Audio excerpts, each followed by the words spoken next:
ให้หน่อยมีส้มค่ะตอนนั้นต้องตักมาส้มขามาส้มขาในทุกอย่างก็พร้อมในทุกอย่างในโควิดตายคิดผู้เรียนออกหมดนะผู้ออกหมดเพราะทุกอย่างจะในหายมันแล้วนะตักมามาส้มขาเนี่ยต้องตักมาเนาะส้มขา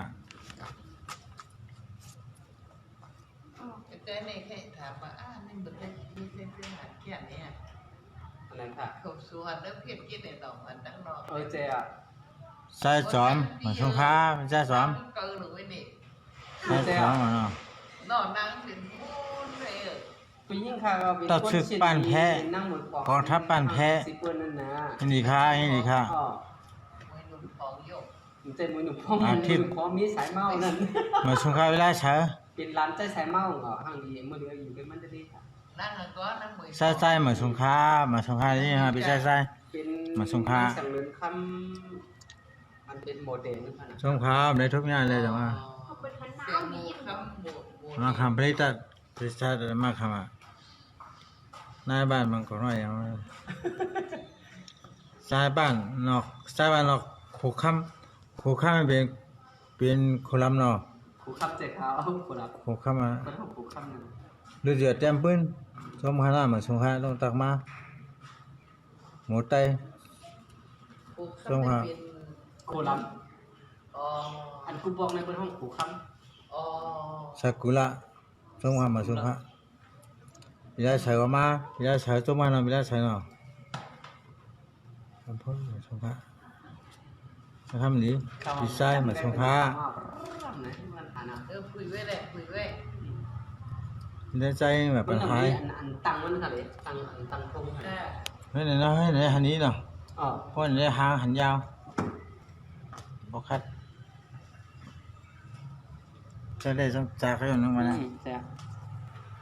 นิ้วในเป็นลาใส่เมาไหนฮะเจ้าค่ะ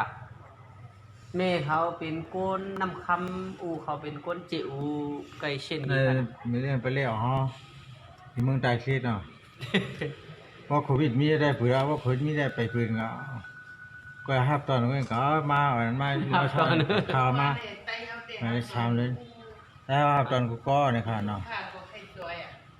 ข่าวมาได้ปืนในชามสีเลยนะนี่ไปแล้วเนาะห้องนี้ไปแล้ว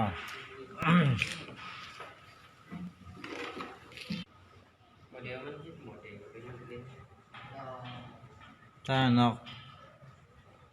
ใช้เว้นผังมันไล่คายช่วงห้ามันสุ่มเลยเสียงวันเต็มเมืองหนองช่วงห้ามันสุ่มค่าเสียงวันเต็มเมืองหนองโอ้ทางนี้จ้านี่ทางนี้ก็หลังได้แค่ไข่เนี่ยหลอนค่าเนี่ยอ๋อได้หลายปีนั่นเมื่อเดี๋ยวเช้าเต้น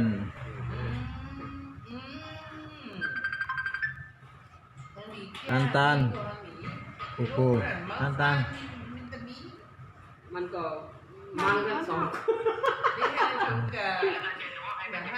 ใช้มือเหมือนสุภาพไอเสร็จไปยิ่งไงมันจะรีบกินนัดกันเปลี่ยนกันนะเปลี่ยนกันเหมือนสุภาพจะจะหามาเนี่ยก็เต้นมากเนาะสงหารทุกสักมาค่ะบริษัทราคาตั้งเสียงพวกใครปัญหาความเหมือนในก็เท่าคาที่ตายในYouTube เขาอันมาเจ้าหาเนี่ยขนาดเขาเจ้าหาเนี่ยมาเต็มลิกเนี่ยมาเต็มลิกมาเนี่ยเขาเนี่ยลิกอ่ะเขาเป็นจากเขาด้วยใน YouTube ความเหมือนออกมาพอกันหรอนึ่งเรือนได้เปล่าสองสามปุ๊กแล้วสองสามโหแล้วได้ปล่อยนะครับพวกใครถมความเหมือนเขามีขนาดบริษัทตั้งจริงเพื่อความหรือคุยแต่มีก็เพราะลาดอกให้ในก็ได้ไปมันเป็นของนี่นะก็ห้องออกมาเลยก็แม่ออกมาในกลุ่มแล้วขึ้นมาโอ้พี่น้องต้องพี่น้องบริษัทท่านใช่เขาบริษัทเขาได้ขึ้นทุกอย่างเลยค่ะเพราะยังว่าพี่น้องบริษัทเขาทุกปัญหาได้ปัญหาใครได้ขึ้นฮิตออกว่ามันออกมองผลมาเหมือนสุขค่าใจพรยิ่งน้องมาส่งค้ายิ่งน้องก็อยู่trong ung nghệ cái là sưởi mà đồng nàn cán cái này cầm lên mà อ๋อทางนี้พัฒนาสลายแค่นั้น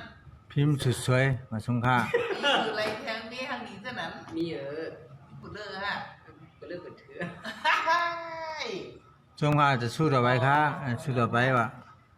จะมันนิสัยแค่นั้น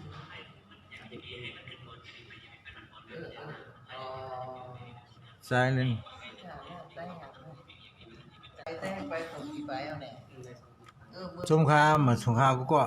มาปันแห้งนะนึกว่าใครมาปันแห้งเอาค่ะในปันแห้งนะช่อง YouTube เขาค่ะเนาะช่อง YouTube เขาค่ะสังหารในค่ะน่ะ เกิดบ่ได้2 เมื่อเตรียมไม่ช่อง YouTube มันนี่จำนี่คือจำไม่มี ข้าก็ดูตลอด จมขายเอา ต้นมงตลอด มาคำบริษัท อยู่จ้องหลังเนึง สงขลาน่ะ ทำอะไรเฮ็ดเหตุการณ์เฮ็ดเจ้าเมืองมันนี้ไป สิว มีไปน้ำจลาค่ะ อ๋อ ไปสุ เป็นสิว สุป้าเป็นอันดัง ใส่ใจของเมืองจงขลามาสงขลา สืบว่าอันใดคนสาวมา หากไร ลองกะไล่ หนุ่มใต้ ไก่น้ำจลาสงขลามาสงขลา ดูบันแล นางสามปอยสงขลามาสงขลา เฮ็ดจังไหนก็ทำอะไรเฮ็ดได้ มาขามบริษัทนำคำสงขลาน่ะในคดีได้ขึ้นทบคอยขึ้นของข้าไปอยู่ดีแค่นี้ก็เดี๋ยวว่าข้างนอกปั้มเดี๋ยวจบไปอย่างนี้ก็ใครถองเอาปั้มมือต่างไว้ปัน ไม้เต้เนี่ย พี่น้องเขาป้าปันแห้งใน YouTube เขาน่ะช่อง YouTube ค่ะ น้ำเคยดูของปะ เรื่องหารในก็อะไรกันน่ะ ก็ไปคำเป็นระดับคนลงเป็นคนลงไว้นะน้องเป็นระดับผมเฮ็ดจอบเนี่ย เตรียมเรียนเตรียมนิกมาแล้ว เขาใจหันเล่นเขาใจใส่มา นิกเสียงสมมาตรช่อง YouTube เตรียมนิกมาสมมาตรเลย เกิดอะไร เขาขึ้นเตรียมนี่ปริชาว่าดีเขาก็เลยซื้อว่าคือนั่นน่ะ ละเอียดผม ใช่ลุม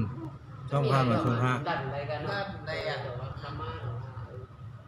ที่ดีนี่มันแต่ที่ แล้วสงขลาน่ะ ใช่ว่าให้ใจดีๆมันอยู่ในไรแน่ อ๋อไอ้ใจมันนั่งนับเรือเนี่ย ๆมาวันที่เช้าแหละวันที่ ให้ลีใต้มาสูงสงขลา นางสามปอยสงขลาน่ะสงขลาสายใต้สงขลา ตีมือ สายใต้มาสงขลา คืออะ สงขลาน่ะไปฮะสามารถว่า ยาวฮะได้กดได้สิ ว่าหัวใจไปให้ปล่อยมาหัวใจแล้วเคยปล่อยให้ตั้ง ไผ่ไทยก็ครับจักนู้นนะ ใต้สงขลา ใต้เสียงค่ะ ได้เสียงว่าเราซื้อก่อน มาสงขลามาสงขลาสายนี้ ตัวตีมันอะไรตัวป้อมเด้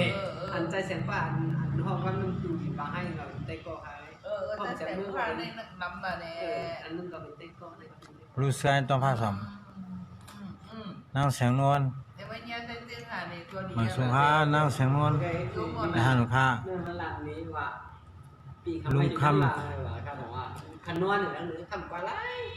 ข้ากับก็ยอมได้แค่ไหนเขาไก แล้วคนนี้แล้วคนนี้ฮักคนนี้ฮักก็ได้มาสงขลาสายใต้ยิ่งฮักจงพามาสงขลาโอกาส นายบอล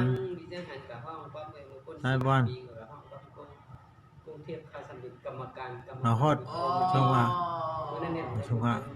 ทำเป็นกรมดีเปลี่ยน ภูมิเว้ย วันหนึ่ง มาสงขลา ก็ยังตัด นวลผองมาสงขลา จากมือนั้นกรมดีได้ยากนานา ไม่เอาเป็นคนเกย์ กรมดีได้แต่วันหนึ่งเป็นข้าวนะ สงขลาสายฮักใต้มาสงขลา บ้าวยังได้ยินเราเลยวันใหม่นะ ชาวใต้ ใหม่ วันใหม่กรุงเทพนั่นนะ กุนเฮียงจงพามาสงขลาชาวใต้กุนเฮียง ใต้นั่นนะแต่ทำเป็นกรรมการวันหนึ่งเป็นข้าว ลงไปเยอะเนี่ยฮะ มือเดียวต้องคนใหญ่นะเมื่อนั่งเห็นติดเพื่อนไหนก็เลย เงินกวน เพื่อนนี่จะซื้อเพื่อนนี่ มาสงขลา เฮ็ดเป็นที่เฮ็ดเป็นที่ ภูกัดมาสงขลา ที่ สวัสดีภูกัดเนี่ยในสงข จั ลาง กำตลาดก็แหละมันได้จองวายหลังขึ้นยากจอง มาสงขลา โอ้ใจจังคุณพอนำนั่นเนี่ย น้อ เนาะ งแต่ข้าสมยำเหตุการณ์ใดได้ลืมกลมพา เคยลงกอมาสงขลา อ๋อ ข้าเทกาอเมริกานี่ก็ได้กะเอาซีแล้วทำมีใบเหลืองเสียทำเทกาว่าลูกได้ได้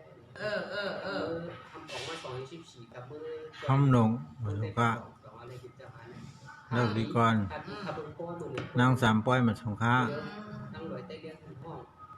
มาอะไรกัน ชาน้องมึงนางสามป้อยมาสงขลาอ่อนมึงมาสงขลา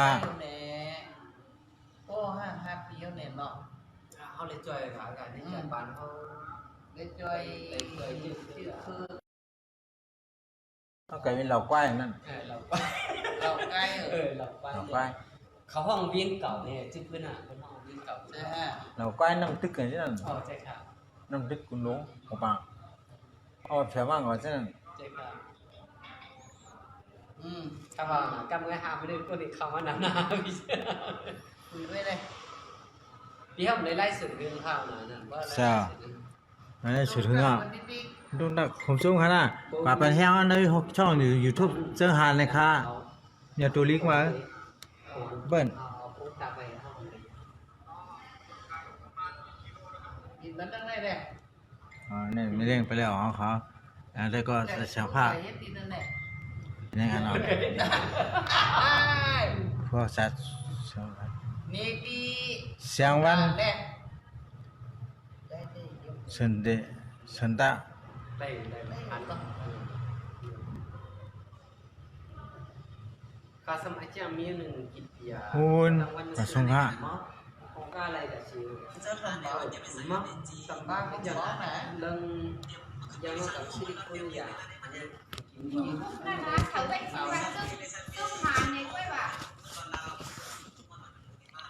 เลยเขาทำกันกินเลยว่ะ เมื่อมาไปแห้งยูทูบเจ้าหานเลยค่ะน่ะกว้านหมาก็ได้มีนั่นค่ะน่ะมาไปแห้งค่ะกว้านหมาได้มีนั่นช่องยูทูบค่ะก็คือถอน ให้เขารับกัน นี่ มันกันมาปั่นแห้งค่ะน่ะอย่าลืมเพราะจะเจ้าหานมาปั่นแห้งนั่นค่ะเพราะปั่นแห้งนั่นก็ขาดที่จะเฮ็ดกว้างออกแทงที่จะเตรียมกว้างออกแทงความหมายได้มีน้ำหนักก็การถ่ายรูปคุยได้ไปบ้างอะไรก็เขาลาต่อให้เนี่ยก็มันเลี้ยงอ่ะไม่ใช่ป้าบอกลาต่อให้เนี่ยก็หายก็เลี้ยงว่าเนี่ยยินเสียงให้ตีนอ่ะมาเลี้ยงส่องไปได้คิดก็ไปด้วยอ่ะ สมัยนั้นที่ เจ้าที่หันว่ามันอยู่ในมันมี ลองคำวงค อีกหนึ่งอ่ะเขาก็อยู่ที่ซีเนมเส้นทางอ่ะ อ๋อใช่อ่ะ ำมันเรียกเจอกันมาสงครามมาสงคราม มือน่ะ ไฮกับมัน ยิงสอนใต้ ไป ไป เจ้าใต้มาสงครามใต้เสียงมาสงครามพ่อใต้ใหญ่มึงมาสงครามมาสงครามมาสงครามดีควายขึ้นอยู่มาสงครามหมอกไม่ไปต้นมาสงครามดอกไม่ไปต้นดอกไม่ไปต้นแข้งสื่อแข้งไร้ค่ามาสงครามแข้งสื่อแข้งไร้ค่า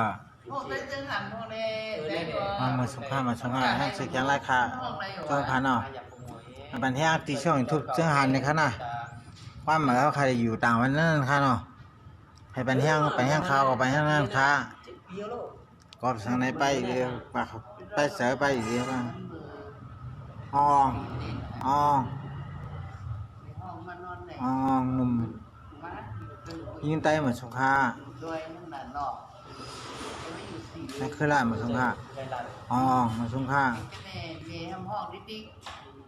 เมียทำห้อง ใช่ป่ะ ที่มันเนาะ แล้วมีความสุขเหมือนสงคราม เมียทองเลยได้กินก็เมียอ่ะแซ่ คือ อยู่ไรเดินไป ทักเสียจางเป็นหมากเกซีเหมือนสงคราม มันอ่ะเนี่ยมันไก่หยาบอ่ะในปลาเนี่ยพี่ฮัทโหปลาทองการ ลักน้ำเหมือนสงครามเหมือนสงครามข้าวกูก็ข้ามเหมือนข้างนอกมันทุกอย่างหึงในเลยตรงนั้นคือทุกอย่างในไม่เลี้ยงไปแล้วอ๋อมันจะแข็งเขาค่ะ2-3 4 เดือนเหมือนไงฮะแค่เลี้ยงเหมือนสงคราม คนตัวเขาที่ดินไว้ในไก่ตัวนี้นึงว่ะ หายไปยัง นั่นเองเย่ พูดตัวแรกก็เมืองใต้เหมือนสงคราม ลาเฮ็ด ป้าข้าได้ทำยาเต้ข้ายำอันใครยำอยู่ใกล้เจง่าพูดหัวเตะในยิ่งก็ใครยำอยู่มาก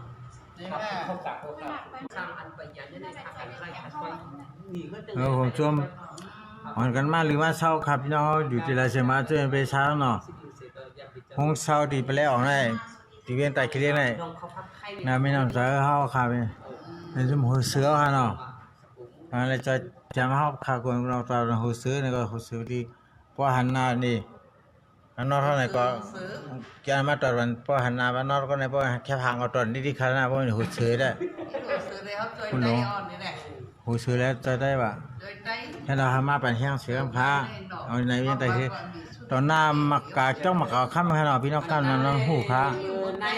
ในตกของเนี่ย เสียง อะไรกับเปียสันตาไกนาจะปันตาจุกเมืองกอกเลยนะโอ้ลิวเขาเปีย พอที่ห้องค่ะ ยุ่งมันใครอย่างกับโลก ที่ห้องค่ะ อันห้องย่อแลขึ้นปืนเผานั่นก็ได้มีขนาดให้ก่อฉะนั้นนะความหมายว่าขึ้นไปทางในช่อง YouTube ค่ะเนาะ ในงาน ซึ่งหาในช่อง YouTube ค่ะที่ให้ความมาข่าวติดตามนั่นค่ะเนาะแก้วแสงสุขมาสงขลามื้ออยู่ไว้ตาคิริค่ะแก้วแสงสุข อยู่กับเช่นนี้อันใจวันแรงเขาใจอู้ข้ามกินให้ ชมคณะป้าบันแห้งก็แก้วแสงสุขชมใครเอามาสงขลาป้าบันแห้งมาก็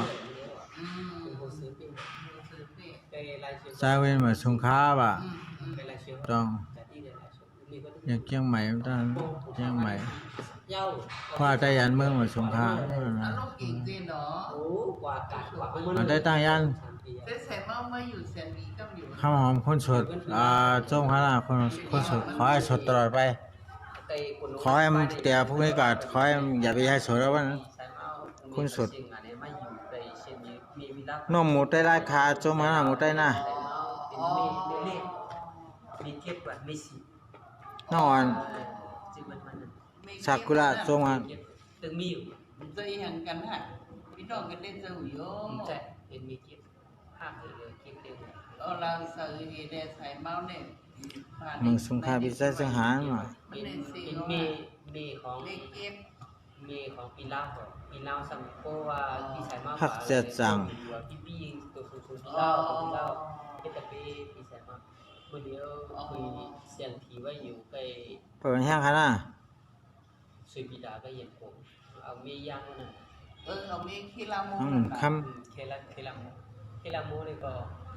มือมันเอาลาวๆนี่ก็ หมูเงิน ผมออกของมาข้างในผมดีหาไปสนาม ข้าวหอมคนสด จับบัตรเคลามู เดี๋ยวไม่สดแล้วนะเพราะว่าเขาสดนี้ในก่อนสดแล้ว เครื่องพริกไทยวะ เอ้ยนี่ก็ได้ ออกยาคาออกคาป้าหมอออกยาคาว่ะออกยาคาออกคาออกยาพวกใครไปแห้งป้าหมอตัวช่องยูทูบไปแห้งช่องยูทูบว่าใครเนาะซึ่งหาในนั้นอยู่ยูทูบค่ะจะได้ใครทองป้ามแล้วก็ป้าหมอเดี๋ยวมีนั่นค่ะเนาะทั้งเสื้อเป็น MB3 ทั้งเสื้อเป็น MB4 ได้เต็มบ่ยัง นักเราที่เสียใส่เมาดีที่เลยนั่น ใช่น้ำจางส้มขาวใช้ตัวน้ำจางส้มขาวมาสงขลา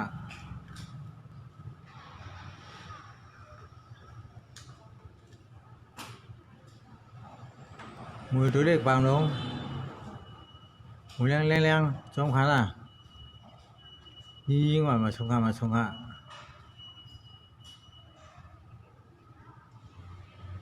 ให้ทิ้งเงิน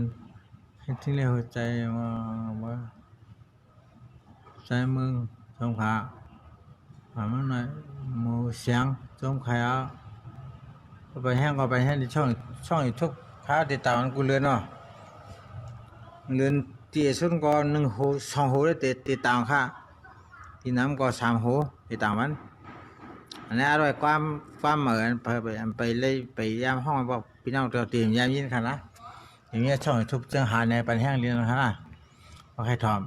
มันคอมเมนต์มาเจอความไปหือลองไล่ห้องไปหือว่าจะไหนโดนเสียเป็นจังนะปันมาคอมเมนต์นั้นพอค่ะปันแห้งนี่น่าช่องทุบก็จบนะฮะเนาะหักจัดจัง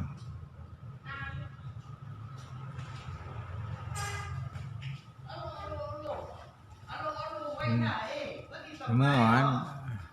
หักยิงไตสงขลา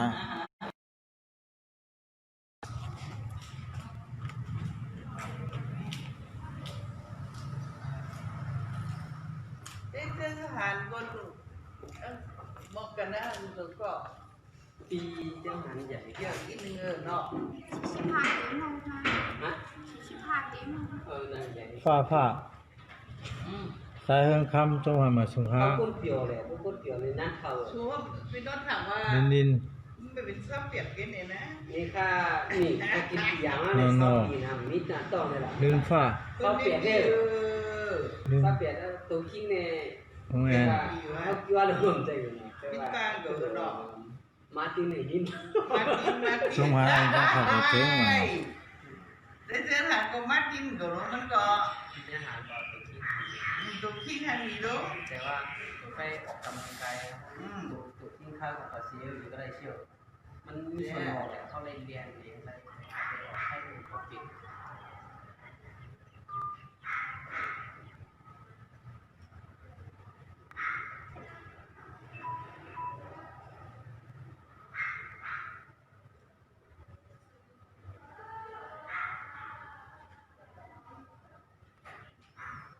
Sẽ ra tay đâu phát hòm. Hòm.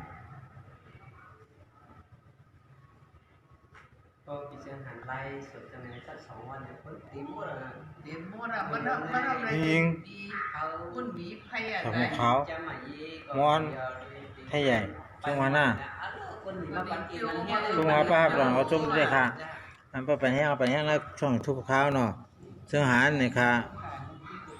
ไปอยู่หลีก็บ่เต็มทนดีเต้ๆวายเลยบ่สั่งละตอนนี้นี่ Sụp bánhค่ะเขาจะไม่รู้ ชาวมีอย่างก่อนก็สิบาดีใส่คือเจ็ดใส่ลื่นฟ้านี่ค่ะนะเหมือนในนอกสาวมีแค่ดอกกับสิบมื้อดีนั่นก็เลยครับมีฉากอ่อนเนาะ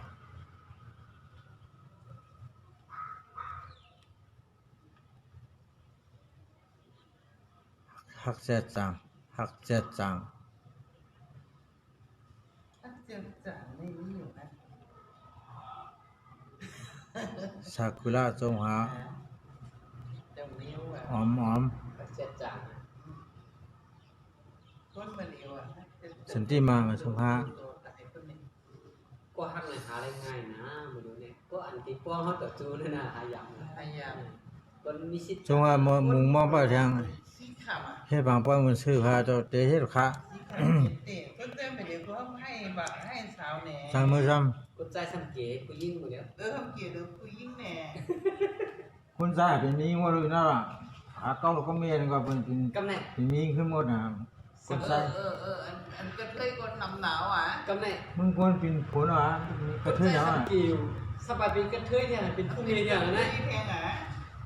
มีอย่างนะ em cả con trai em cả bóng con trai như này mà điều này cất thấy สา nè กุระ hàng ช đi นะ hàng ngắm ทุนมาสงข้ามาสูง quản vấn nè นี่ถ้ากับญาสาวเมืองยองเนี่ยเราว่าเช่าคอนโดบันคาแพงนั่งกินที่เนี่ยขับไปเลยให้เนี่ยนะว่า thì là cũng thế mà ก็นนใจก็จงมาสงข้า เช่าเอ้ ทุนมาสูง ไพ่พวกบางหลายไพ่ ยืดใจหัวแล้วขับไป จงหาปัญญาก็จงหา ông khiอยู่อ่ะมันจะมันอ่ะ อยู่ครับไอ้เฮ็ดจัดปานเอาตีเฮ็ดจังนั้นตึ้งแซ่บ มันแสกเนาะ พอสำเร็จการซื้อกันโตเดินเอาก่อนน่ะเฮ็ดหมดเลยเฮาจัดปานเฮาใจจังนั้นผมใจ để จริ เขา ง ดีเล่งไว้อ่ะ จะยิงจง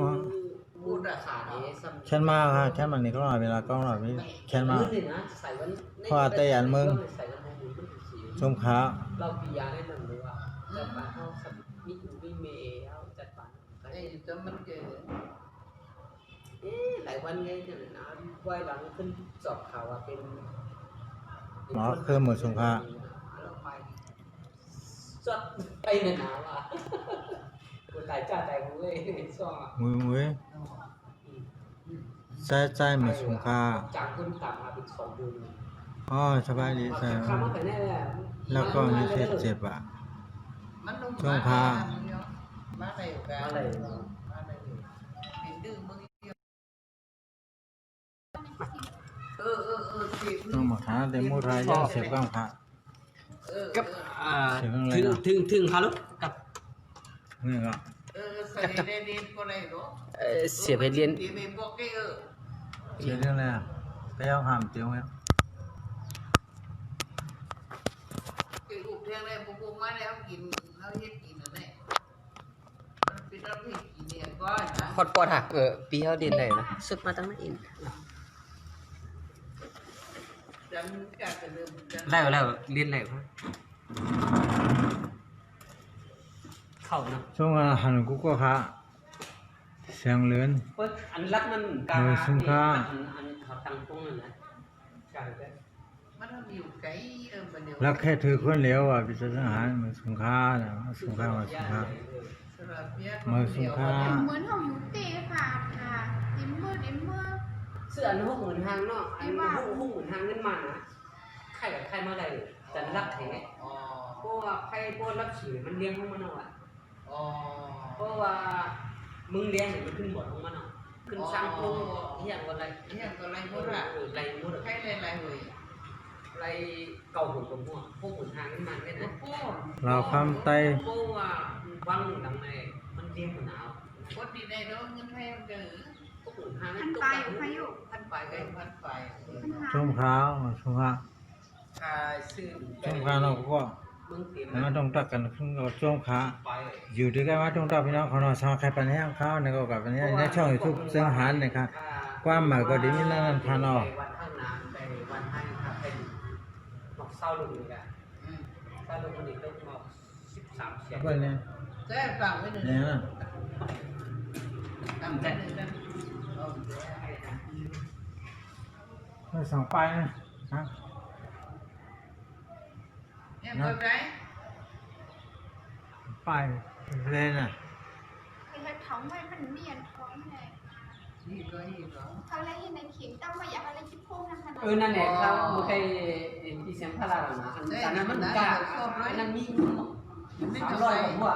300มีรัก เนื้อสองปลายที่ห้องเนี้ยเนี่ยมาของเนี้ยพี่น้องเลยหัวเนี่ยดีเลย มาแค่ตรงนี้ไปเละ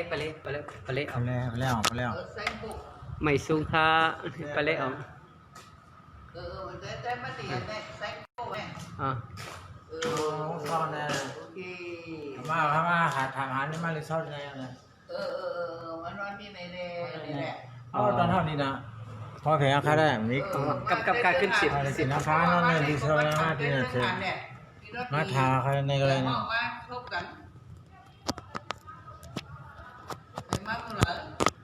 มาเมื่อมันรัดนี้นะเนี่ยมา สัมผัส ขอมาเมื่อแล้วก็มาดีเซลเลยนะโรงเรียนใหม่แล้วแถวนี้ เขียงเต็ม ในพี่น้องไต้เอา เนี่ย หักตอนตัดเสียครับ ให้มาไหนเอาเขียน มาเนี่ยก็หักตอนเล็กก็เมียวเนี่ยก็ ไอ้คนเสืออุตส่าห์ นอนก็เลยอาบน้ำก็เลย ทั้งดีดูว่ายิ้มตาเดี๋ยวมันจะ ก็มึงไปบ่ถอนแค่ว่าเช่นนี้ แค่ แค่ ว่า เรา แค่ว่ามันเราอ่ะนะ กว่าต้องพาเนี่ยมันห้องคัดปีกันเลยแต่คัดตัวเลขมันคัดเป็นคนตัวเลขไหนมันคือใหญ่มันสูงหลายคล้ายนะ แล้วสั่งเนาะ มันมาหาพี่แสงข้างล่ะมันห้องคัดปีกันเลย ไปเอากาค่ะเอากาลำมันเอากามาลำนี่ หักมาสินค้าหน่อยทหาร ลงในสิ่งนี้ผีไงฮะตั้งยิงเอา อ มา ยู่แล้วก็เป็นไต้ช่วงวันน่ะ ขาเป็น5ขา อยู่แล้วก็เป็นไต้แต่เสียเนี่ยต้องตามมาครับก็คนเส้นหัวช่วงขาหมดเลยครับ วันนี้มา ดีซุ่มเห็นซุ่มหัวคนมายกพวกผมที่กันเลยนะจังหนึ่งผม จบ บอกว่า จบเมนูจบเดียว จังนี้ก็เปลี่ยวแต่ว่า แล้วเดี๋ยวมันนั่งคำจริง ช่วงพานั่งคำจริง คนลงปากแค่ถ้าใครแหละมากกว่าคนไปหน้าก็ถึงคนหน้ามายกพวกผมขึ้น ก็สุดเสียงว่างแหน่ วาสนาสม เสียงสุดเยอะลูกห้องเพลงหรือ ต้อง เสียงผ้าในเนาะไปยินโอ้โหนั่นเสียงผ้าจอกผ้าหัวมันหนำ ได้เสียงจนผ้าทุกก้อนได้เสียงผ้าทุกกลุ่มทุกก้อนได้เสียงผ้าหลายเสียง พี่เราก็เองก็คนไปมอนแควพี่เรา ไว้หลังมา เอาพี่เราสืบใส่มาขึ้น หน้าบ้านสองนะขึ้นมาไว้หลังไอ้ปีเดือนหาเนี่ย อูจี ปีหันแน่เนี่ยปีหันแน่เนี่ย อยู่ข้างเนี่ยอยู่ข้างอยู่ข้างเนี่ยอยู่ดีข้าง เขาอ่ะ นึกกัน ปลาแห้งเหมือนเก่าได้ไปนี่เหรอครับ ใส่มา เอาตึ้งเดียวเลย ไปแต่ตันยื้อข้อนเต้าก็ไปก็ได้หรอครับ สามีไทยนะสามีมาปันเตะปันไทยเนี่ย มันเป็นจังหันพวกได้ได้ แต่บ้านหนูบัวเขาไป เสียงผ้า บัวเลยแต่ว่าเขาเลยจีสุว่ามาสูงแล้วก็สิบวันอ่ะ อันนี้ก็พวก สิบห้องความแข็งอ่ะสิบห้อง เกลือ ค เขาเรียนไล่สุดเลย มือสงครามไปเจ้าหาบ่ มองมันไหนเอาน่ะ เพิ่นปีเจ้าหางบ่ได้ออกข่อยไหมออกความหมายว่าเพิ่นซื้อน่ะเพิ่นมึงเตะบ่หอกบ่ซ่านต้องสเต็กบ่2วันก็แล้ว นี่ดูมันน่ะ เจ๊ดูห้องนั้น2วันก็แล้วว่าห้องบ่1ครับ5ปุ๊บก็แล้วว่า ซื้อผ้าย้อมบองมาสงครามมาสง ถ้า ค ไม่ ราม 5ปุ๊บคือว่าเปลี่ยนซ้ำเปลี่ยน โอเคดีค่ะ เอาว่าเอานู่นเอาว่าเจ้าแน่เอา อันนู้นสงคราม ชาวใต้ทุ่งทุ่งหูเปี่ยมเจ้าข้ามาสงครามเนาะ เออ ชาวใต้ทุ่งหูเปี่ยมว่า ได้ขึ้นมาเลยเคยกับย่านาย่าตา มึงคือไงมึงคือเนาะมึงคือ จมแบบ เออห้องว่างไรต่อ เพิ่นฮักไหนเอ้าเพิ่นฮักเขาน่ะไปมอนเนี่ย จมคา ห้องปันมึกไต ขอบคุณที่เข้ามาในชีวิตอ่ะ ห้องปันเสร็จมาก็ ยินโจมซ้ำเป็นทหารครับมาสงครามคาแค่จมคาในโจมตักกันมา ห้องเลยผม มึงก็ไปเอาเนี่ยกูตัดชีวิตมาแต่เท่าหน่อยเด้นะครับมาก็ตัดชีวิตมาสงครามมาสงคราม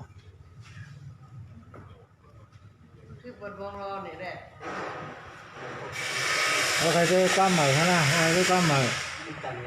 เขาด้วยนะอยู่ช่องทุกไปแห้งช่องทุกขนาดซึ่งหันนะครับเอาเขานะครับความใหม่ที่นี่นั่นติดตามไว้นั่นขนาดที่น้องเขาที่เคยถามความใหม่คุณในคุณเก่าเหรอครับ ครับไปกว่าอะไรกันหน่อยนะ ทำมาน้ำอยู่เนาะ นั่นมีโล่แต่ก็มีทางเรา ธรรมชาติช่องทางของข้อปัญญา คิดอะไรเนี่ยก็คิด ไม่มีพวกเป็นอะไรเงี้ย ใช่ออกมาสงครามไปนี่ค้าช่องหันอ่ะช่องหันเนาะช่วงนี้เป็นแห้งฮะมาว่าเข้าด้วยมาเร็วค่ะคู่อินที่ป่ะ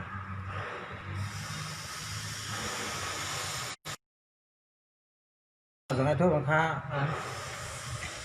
เท่านั้นแต่ว่าเยอะ ขับไปที่ติ๊กนี้ เพราะว่าต้องมาเลย มันหนุนแรงเลยพี่ ต้องแต่ไงเนี่ยต้อง ไม่ต้องไปหนึ่งขิงเนี่ยเนาะ ไม่หนึกเข็มนะ เมื่อไปเนื้อคนนี้ขึ้นมาอยู่ด้านแมวหรอ ไม่อยู่ ดี ไม่อยู่ พี่ตีอ๋อเนี่ย มุมมอง บอก เรื่องนี้ คนตึ้งตรงจับเข้าอยู่ก็รับจากนี้ก่อนจงไป เขา ทำ ต้อง ไม ตัดด้วยนะ